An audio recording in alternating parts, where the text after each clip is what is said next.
Hey guys, it's Kevin again, and this is going to be another movie review for you guys, and, this movie I've been wanting to review, I have been wanting to see for a very, very long time. I kept wanting to see it, but there were other movies I wanted to watch first, and, I'm trying to watch a lot of, movies that people are claiming to be the best movies of the year and everything.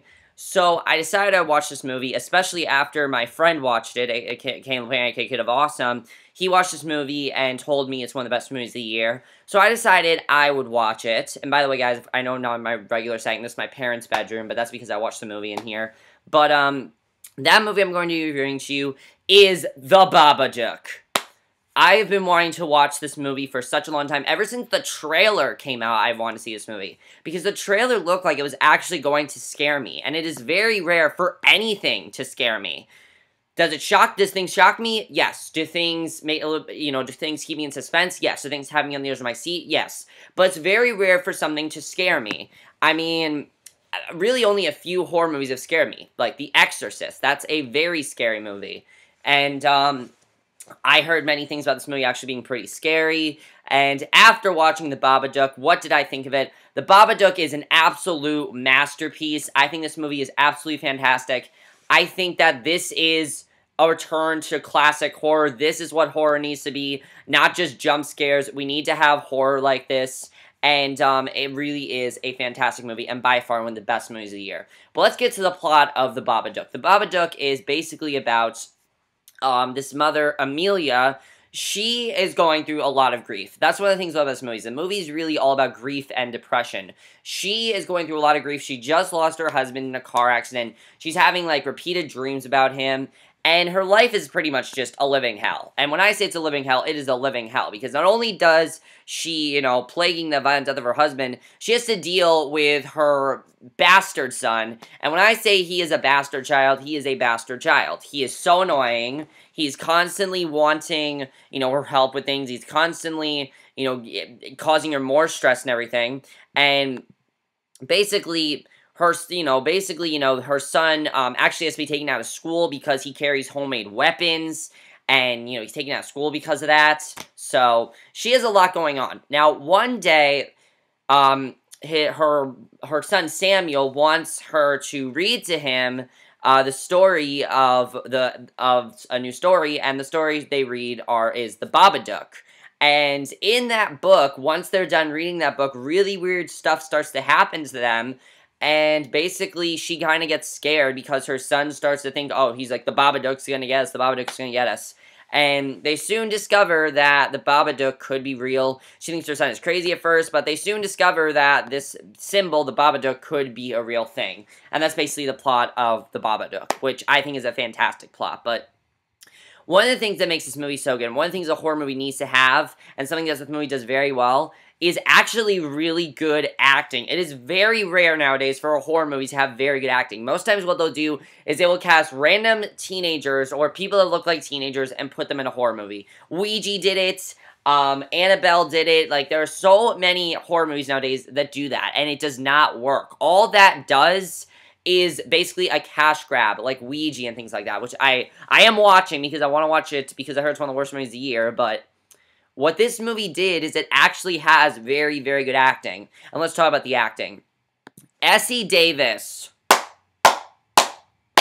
Oh my god, she was so good. She conveyed all the emotion perfectly. And honestly, her performance, I'm going to say everyone said it, but it is Oscar-worthy, okay? The emotion that she conveyed into everything was fantastic. She was actually a smart character. There's no dumb characters in this movie, which I also really love. But she was absolutely fantastic in this role. She knocked it out of the park from the first scene. The first scene, I loved her acting. She gives probably one of the best performances of the entire year. Definitely one of the best actress performances. And I don't know if she's going to be nominated for an Oscar, but she better be. She definitely should be, because she was amazing. And I know you guys are probably saying, it's a horror movie. Why would someone from a horror movie get nominated? Because this movie goes beyond that. And I'm going to talk about why in my analysis, but Essie Davis just knocked it out of the park. She was fantastic. Noah Wiseman as Samuel. I will say this. Essie Davis If you guys do not think S.E. Davis is Oscar-worthy and you watch this movie, go back and watch the second half of this movie. You will see why. The second half of this movie, actually no, I'd say like the third half, like when the movie gets to an hour, that's when she gets amazing. Noah Wiseman as Samuel was absolutely fantastic as this little boy.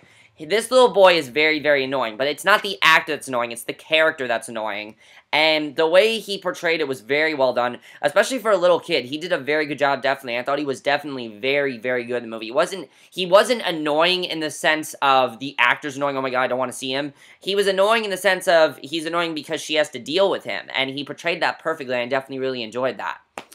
The directing by Jennifer Kent is some of the best directing I've seen all year, because one of the things Jennifer Kent decided to do is to not show the actual creature of the Babadook. We don't actually see the actual creature of the Babadook for a very long time, and we see in the book and everything, and that's one of the things that I definitely love. When you don't do that, when you don't show the actual, evil presence, it actually makes the movie scarier, and I definitely think they, she did a very good job with that. This movie also has no jump scares. There's no jump scares in this movie. We just know this underlying presence. It makes the movie very suspenseful. She handled suspense very well. She really handled everything perfectly. Honestly, I would say this movie is more of a gothic horror than it is a regular horror movie. It's definitely more gothic horror. The writing also she did was fantastic. The screenplay is one of the best screenplays of the year so far. I was so invested in it. I loved it. The cinematography. This is some of the best cinematography I've seen all year. Most of the scenes in this movie are very, very darkly lit, especially the second half of this movie. They're very darkly lit. They're very scary to watch, and I definitely really love that. I like that it was scary. And this movie scared me. I'm going to be honest. This movie scared me, and I was happy about that. The score to this movie is so eerily creepy, and I love that. I love how creepy the score to this movie really was. The score was perfect. I love the way that was done. It was perfect to watch. Also, the creature of the Babadook was very, very creepy, and I love the way they presented this creature of the Babadook. It was very, very well done, in my opinion, and just amazing, amazing, amazing stuff with that creature. They did a great job with that. So, now we're going to talk about some spoilers and some analysis also. Oh, also, another thing this movie did very well that I definitely really enjoyed is, as I said, we have smart characters in this movie. By the way, guys, the only reason I'm talking about those two actors is because there's really no one else to really talk about. There is Daniel Henshall as Robbie, who is her husband that was in the car crash. We've seen him a couple times. And also Haley McInerney as Claire. Like, she's kind of important, but not really. But one of the things that I love that the movie does is it really is a great example of show, not tell.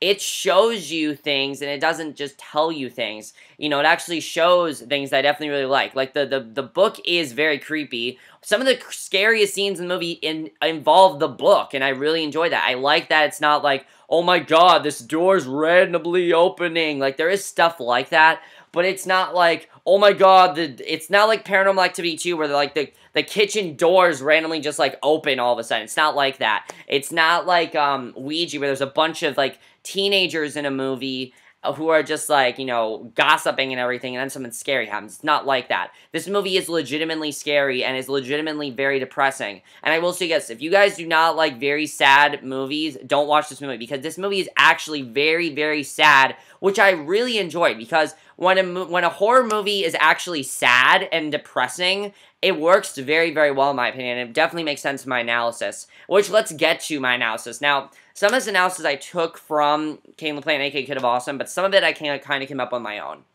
Now, let's talk about the Babadook for a second.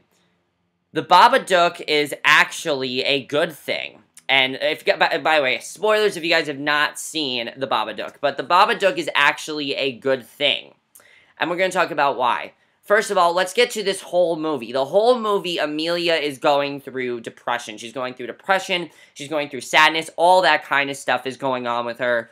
And because of that, that's when the Babadook comes. When the Babadook comes, she gets sadder and sadder. She gets more depressed, especially in the second half of the movie, when they are isolated in their house, and especially after Sam has that seizure, then she starts to go crazy, of course. She starts to go crazy. She gets possessed by the Babadook, and, of course, that ends up happening. And she even sees visions of her husband, like the last words he said to her. And when we saw that, I almost cried there. I thought that was amazingly done. And of course, then she starts to get those, she sees in the book that she's going to kill her son, Sam, and she actually, almost does. She almost kills Sam. So, she was, like, this close to killing him, and I actually thought she was going to kill him, but she didn't. I was happy she didn't. But notice when the Babadook goes away, like, at the end of the movie, they're not sad anymore. They are very happy, and Samuel's not an annoying kid anymore. He's a normal son. Yes, he does all those magic tricks, but he doesn't carry around homemade weaponry. And Amelia is happy again. Like, they really are happy again. And really what this is trying to show, what the movie's trying to show, is that I think the Babadook is the thing that is going to let go, get them away from all of their sadness and depression. He was actually a good thing because he took away all of their sadness. When the Babadook collapsed, that was the collapsing of their sadness, and I like that the movie really showed that. And I don't think a lot of people really talked about that, but I like that the movie really portrayed that very, very well. Because I personally feel that what they were trying to show is that the Babadook was actually a good thing because he's trying to get rid of all their sadness, and when he got rid of his mission was to get rid of their sadness. His mission was also to creep out Amelia so she would just, let go of all of her sadness, because she was kind of holding it in before. She kind of was. I mean, she was trying to act like everything's okay, but you could just tell it wasn't. And, of course, she didn't let it all out and everything. And then after that, their lives were really good. They had a really nice life together. They celebrated Sam's birthday and everything. And basically, the Babadook is now in the cellar and everything. And I definitely really like that. And if you really think about that, that changes the whole movie. It really does. The Babadook is not necessarily a bad thing. The Babadook is the thing that's going to help them through this. And I think the Babadook's mission was to basically get them away from all the sadness and help them out that way. And if that's really what the Babadook's mission was, then it really changes the entire movie. And I'm happy that that's my analysis. So that's my analysis. If the Babadook was a villain, then it was a very good villain. But I personally don't feel the Babadook was a villain. Now, let's talk about something else in the movie.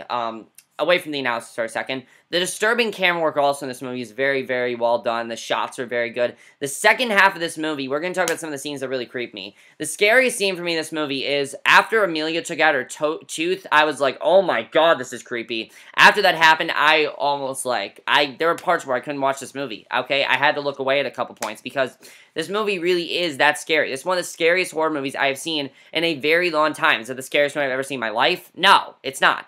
However, the director of The Exorcist called this movie the scariest movie he has ever seen. And I mean, that is when you know you're doing a good job. The director of The Exorcist, one of the scariest movies of all time, said that this movie is the scariest movie he's ever seen. And it's amazing. And this movie's also from Australia, for God's sake. So I really hope it does get Oscars. I don't know if it's going to, but it really, really should, because it definitely deserves it.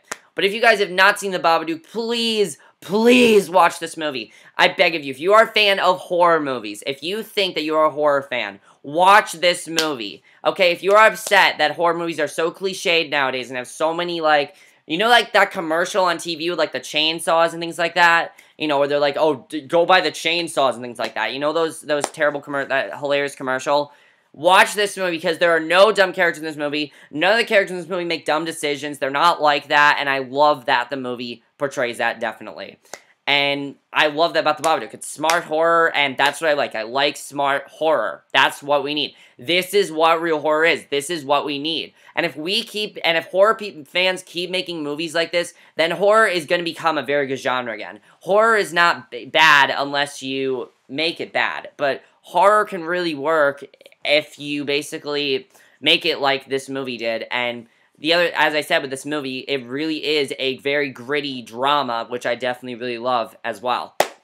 But that's basically my review of The Babadook. I hope you guys enjoyed it. Please watch this movie. It is one of the best movies of the year, and I'll see you guys in my next video, which will either be for another movie review, because I probably am watching another movie today, or it's going to be for my review of the season 4A of Once Upon a Time, because I never actually reviewed the individual episodes, so I'm going to review the entire first half of the season. So I will see you guys for that. Okay, bye.